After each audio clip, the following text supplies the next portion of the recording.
zovuta Mungu yemwe m'dzina la Atate ndi la Mwana ndi la Mzimu Woyera. Takulandirani abale mwa Ambuye pa tsikuli la 2 Novemba lokumbukira akufa onse. Pa tsikuli mawu athu oyamba komanso achiwiri amene atiwerengere ndi Mrs. Patricia Maloya aku St. Peter's Cathedral Diocese ya Mzuzu.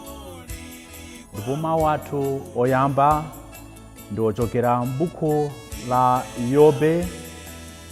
Yobu 19 verse ya 1 kenako 23 kufikira 27.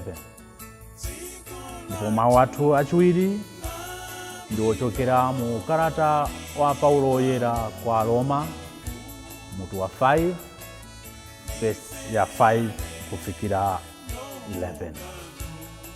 Uthenga umene tiwerenge ndi ochokera mwa Luka 12 verse 35 kufikira 38.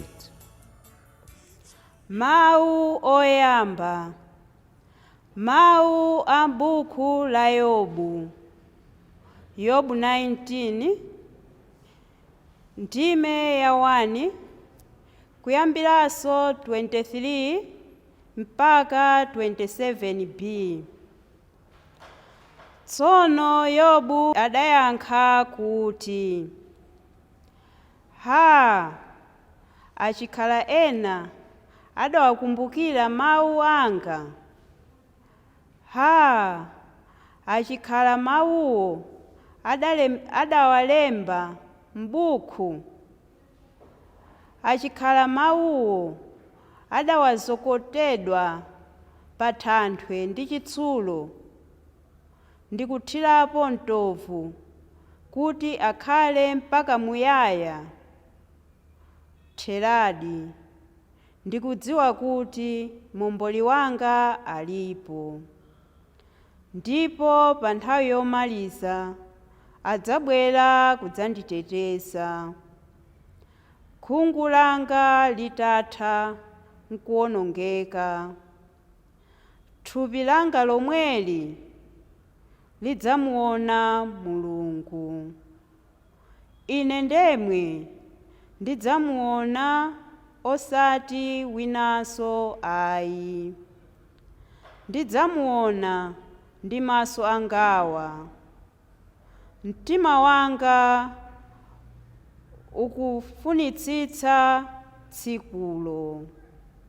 Mawu a Ambuye. Tsiku lathu la bwino lili kwa Mulungu. Mawu achiwiri. Mawu a kalata ya Paulo kwa Aroma. Aroma mutu 5 ndime ya 5 kulekeza 10. Chiyembekezo chimenechi munthu sichingamugwiritse fuwa la moto ayi. Pakuti Mulungu mwa Mzimu Woyera amene Iye adatipatsa adadzaza mitima yathu ndi chikondi chake. Pa nthawi imene Mulungu adayikonzeratu, pamene ife tikusowabe pogwira. Khristu adatifera anthu ochimwafe. N'chapatali kuti munthu afere munthu wina, ngakhale winayo akhale wolungama. Kaya kapena mwina munthu nkulimba mtima mpaka kufera munthu wabwino, koma Mulungu adatsimikiza kuti amatikonda kwambiri. Chifukwa pamene tinali ochimwabe, Khristu adatifera. Ndiye popeza kuti tsopano chifukwa cha magazi ake tapezeka kuti ndife olungama pamaso pa Mulungu, Iyeyo adzatipulumutsa koposa pamenepo, kuti mkwiyo wa Mulungu. Ife tinali adani a Mulungu, koma imfa ya mwana wake adayiyanjanitsa ndi Iye. Tsono popeza kuti imfa ya Khristu idatiyanjanitsa ndi Mulungu, nanji tsopano moyo wake ndiye adzatipulumutsa kwenikweni. Koma sipokhapo ayi, timakondwera mwa Mulungu kudzera mwa Ambuye athu Yesu Khristu, amene atiyanjanitsa ndi Mulungu tsopano. Mawu a Ambuye.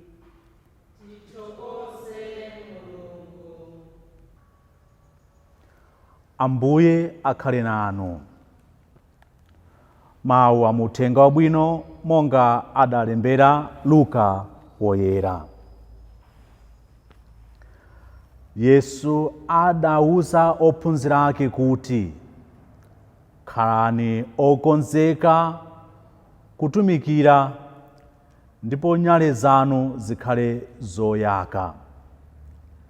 Khalani ngati anyamata odikira mbuye wawo kuchokera ku phwando la ukwati, kuti pamene afika ndi kugogoda amtsegulire msanga. Ngodala anyamata amene pofika mbuye wawo awapeza ali maso.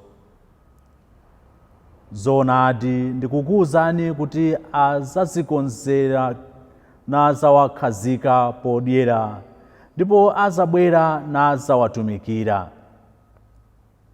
Ngodala anyamatawo ngati azawapeza ali choncho pamene iye azafika, ngakhale pakati pa usiku kapena kuli pafupi kucha. Uthenga wa Ambuye. Abale okondeka, tikukumbukira lero akufa onse. Ena ndi amene tinkawaziwa, koma ena sitinakumanepo nawo. Tsikuli mpingo wathu ukutithandiza kuti tikumbukire ndi kupempherera akufa onse. Pamene tikukumbukira mizimu yawo ndi kuwapempherera, tizindikire kuti Mulungu akufuna kuti wina aliyense akhale opulumutsidwa. Akufuna kuti wina aliyense akhale mu ufumu wake. Tikuziwa kuti pali ena amene chifukwa cha zofowoka zosiyanasiyana akusowa mapemphero athu kuti alandiridwe mu ufumu wa Mulungu. Abale anga okondeka, tsikuli la 2 Novemba pamene tikukumbukira akufa ena onse, mpingo ukutipasa mwayi kuti tipempherere akufa onse amene tinkaziwa ndi amene sitinkaziwa.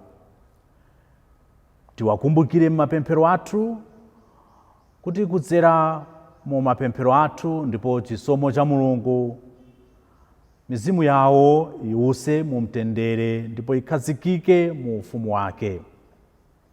Ndikufuna kwa Mulungu kuti tonsefe tizakhale mu ufumu wake, ndipo pamene tikupempherera akufa onse tikulimbikisidwa kuti ngati ana a Mulungu obatizidwa, ngati ana a Mulungu okonzekera nthawi zonse kukumana naye, tizapeze moyo wosatha kumwamba. Pamene tikukumbukira anzathu onse akufa ndipo tikupempherera mizimu yawo kuti iwuse ndi mtendere, tonsefe tizindikire kuti lero tilipo, mawa palibe.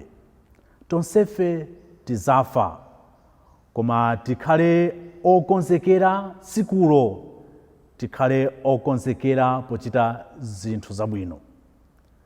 Tidabatizidwa ndi kuyamba ulendo, ndipo pa ulendopa tiyesese kugwiritsa ntchito zida zimene Mulungu akutipasa, mawu ake, masakramenti ndi ntchito za utumiki zosiyanasiyana. Tikhale okonzekera nthawi ina iliyonse kuti pamene titi tizachoke mdziko lino lapansi, Mulungu adzasangalale nafe ndipo adzatilowetse mu ufumu wake. Zochitika zathu za siku ndi siku zitithandize kukonzekera. Moyo wathu wa siku ndi siku pakati pa anzathu utithandize kukonzekera kukumana ndi Ambuye. Tiyeni tipitirize kuwapempherera anzathu amene adamwalira kuti mizimu yawo iwuse ndi mtendere, pamene ifeyo tidakali moyo tikukonzekera kuchoka mdziko lino lapansi. M'dzina la Atate ndi la Mwana ndi la Mzimu Woyera. Dziko lathu la